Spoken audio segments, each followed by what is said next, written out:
જે અનામત છે એની અંદર જે જ્ઞાતિઓ છે એમાં અનેક એવી સમૃદ્ધ જ્ઞાતિઓ છે જે આપણા ભાગની અનામત એ લઈ જતા હોય અને ત્યારે સમાજને જાગવા માટેની વાત કરી છે, પણ ભારતીય જનતા પાર્ટીની સરકાર એ પણ એ દિશામાં કામ કરી રહી છે।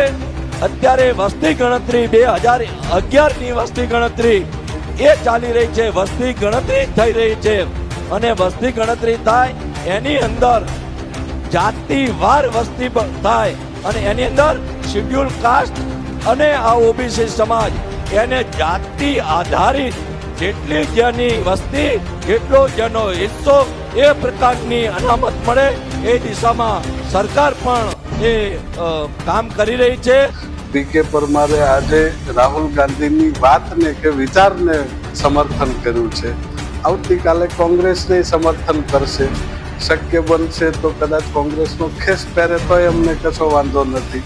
વ્યાજબી વાતની વ્યાજબી રજૂઆતોને સમર્થન કરવા માટે જેમ પીકે પરમારે હિંમત દાખવી છે એમ બાકીના 156 ધારાસભ્યોએ પણ જમીન જો થોડું ઘણું પણ પીકે પરમારની જેમ જીવતું હોય તો એમણે પણ રાહુલ ગાંધીની વ્યાજબી વાતને સમર્થન આપવું જોઈએ। તમારા ભાગનો લઈ જતા નથી। ખરેખર આ જે સરકારે પોલિસી જાહેર કરીને એ સામાજિક શૈક્ષણિક રીતે પછાત વર્ગને ઓબીસીમાં લેવામાં આવ્યો હતો।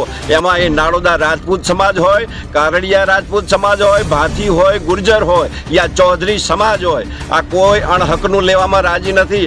આ તો એમના હકનું છે અને તમે આવા સમાજને ટાર્ગેટ કરી અને અમુક સમાજની વાહવાહી કરવાનું કામ બંધ કરો। અમારી તમામ માહિતીથી અપડેટ રહેવા માટે જોડાયેલા રહો S9 ન્યૂઝ સાથે।